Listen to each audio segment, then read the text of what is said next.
welcome to my channel. If you're new here, my name is Alyssa, and today I have got 3 delicious and creative and healthy and gluten-free and vegan dinner recipes for you. I don't know about you, but I definitely struggle with dinner sometimes. I work all day long, and even though I'm working for myself and working at home, sometimes I just feel super uncreative when it comes to dinner.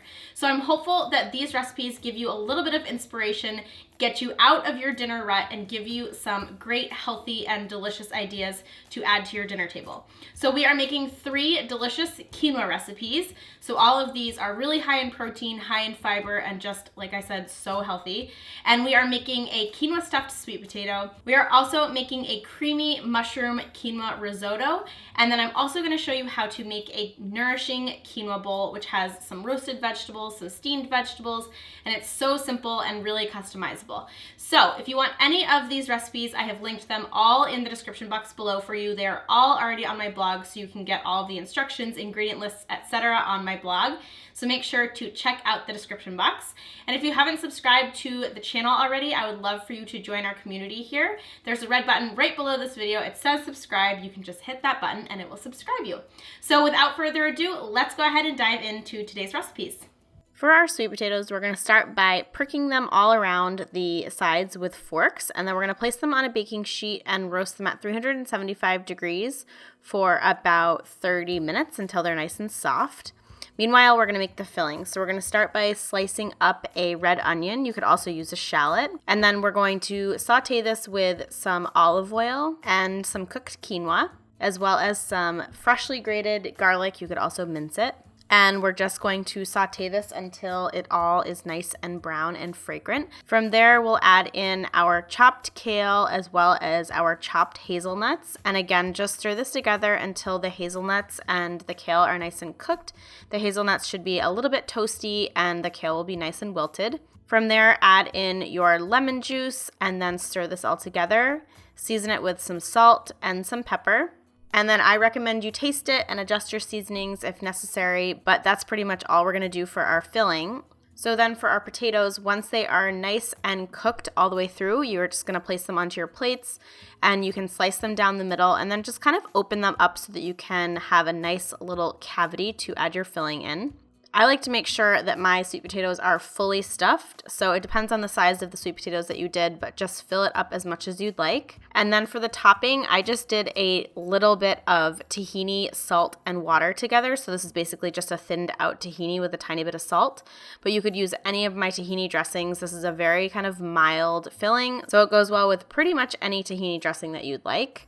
And from there, you're ready to dig in. This should be really soft, really kind of sweet with some nice crunch, and the kale adds a really nice earthiness to it, and you guys are going to love this. It also keeps well in the fridge, so it makes for a great meal prep, and you can just reheat it in the microwave when you're ready to go.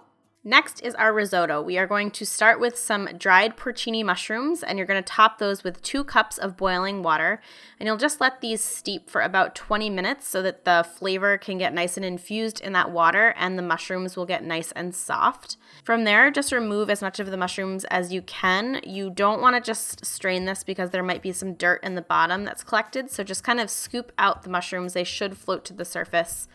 And then from there, we are going to use this broth to cook our quinoa. So we will start by adding 1 cup of quinoa into our saucepan and then use a strainer and pour the mushroom liquid over the quinoa. And then you're just going to cook this like you normally would quinoa. You're going to bring it to a boil, simmer it for about 15 minutes until it's nice and fluffy and that liquid has been absorbed. While the quinoa is cooking, we're going to start on our mushrooms. So we'll add some olive oil into the pan along with a shallot and some garlic and just saute this up until it's nice and fragrant. From there, you can add in your chopped mushrooms. I like to do a blend of mushrooms, but you could honestly do any type of mushrooms that you want here. It's just to get that nice mushroom flavor. And you're just going to saute these all the way through until they are nice and soft, and they should have a little bit of liquid collected when they are ready. Once your mushrooms are fully cooked, you can add about a teaspoon of miso paste. I really like the umami flavor that this brings, so I recommend that you use miso paste here, as well as some cracks of fresh pepper. And then again, just saute this together until the miso has been absorbed and it's kind of broken down. Then we will add in our cooked quinoa, and we're going to stir this all together and let it cook a little bit. You want the quinoa to be warm because that will make it a little bit stickier and more of a risotto consistency. Then you can add in the chopped porcini mushrooms that you reserved from the cooking liquid, as well as your spinach. And then basically we're just going to saute this all together until the spinach is nice and wilted. I like to use some broth to help the cooking along because it can get a little bit dry. So just add broth and cook away until you have reached the consistency that you want. And to finish off the flavor, I like to garnish with just a touch more salt, some nutritional yeast, which gives it a nice cheesy flavor. And then I love adding in red pepper flakes. Of course, that's totally optional. If you don't like heat, you can skip that flavor. And just saute this all together until it's combined and nice and creamy.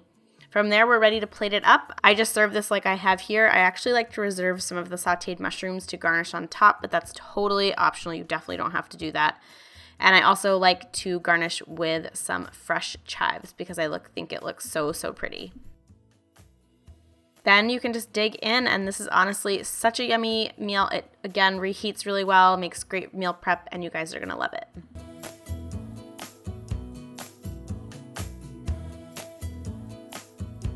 For our Nourish bowls, we have a few steps. So we're going to start with our roasted veg. We're going to use some butternut squash as well as some chopped beets. And then you'll drizzle them both with olive oil, and I season them all with salt and pepper. But then I like to do my beets in some garlic powder, and I do my squash in smoked paprika. I just like the dual flavors there. And you're just going to stir this all together until it's all coated, and we will bake this at 425 degrees for about 35 minutes. While the veg is roasting, we're going to steam our other veggies. So we are adding some broccoli florets into our steamer basket, as well as some chopped kale. And I top it with some water. This happened to just be boiling water, but it could be regular water. And then just put this on the stove and cook it for 5 to 10 minutes until everything is steamed. To garnish the steamed veg, I like to just drizzle it with lemon. I find that is enough flavor. For our chickpeas, we're keeping it nice and simple. It's just chickpeas mixed with a little bit of salt and smoked paprika. Stir it all together. I used canned chickpeas here, so it's super simple and it's a great way to amp up the protein. And then for our sauce, we are doing a tahini dressing. You guys know I love my tahini. So it's about a tablespoon of tahini, as well as some garlic powder, some apple cider vinegar, some miso paste. You could also use tamari, some lemon juice, and just stir this together. It will become pretty thick because the tahini and acid tend to thicken up together. So you can thin it out with some water. And this is my trick for all of my tahini dressings. So I always thin my tahini dressings with water, and I basically just add enough water until it gets to this consistency. You want it to be runny and pourable. To assemble our bowls, we'll start with the kale on the bottom. I just like starting with greens so that I make sure I get a ton of greens in the bottom there. And then the quinoa, which is just traditionally cooked quinoa. You could use any type of grain here that you want. We're also doing some of our roasted butternut squash, our roasted beets, some steamed broccoli, finishing it off with our chickpeas. And of course, the finishing touch is our tahini dressing. This is a really nourishing bowl. I just had it for dinner last night. I felt full. I felt satisfied. I loved every single bite. It's such a great flavor combination, tons of texture, lots of protein, lots of fiber.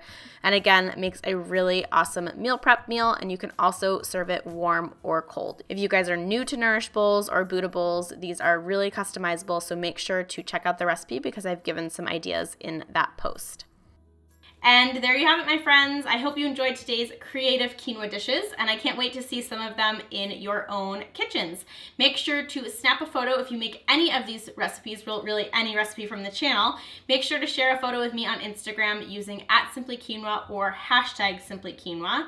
And of course, like I mentioned in the beginning of the video, everything is already up on my blog, which is simplyquinoa.com. I've linked the individual recipes for you in the description box below so you can get those down below. And if you haven't subscribed to the channel already, I would love to welcome you to our tribe here on YouTube. You can tap that red button right below this video. That will subscribe you. I am here every Tuesday and Friday sharing new recipes. We're also doing a lot more mindfulness and lifestyle stuff this year, so I'm really excited about all of the content I have coming your way. Definitely make sure to subscribe so you don't miss any of the new videos. Other than that, I hope you have an awesome rest of your day. Have a fabulous start to your week, and I will see you on Friday with another brand new video. Bye, guys.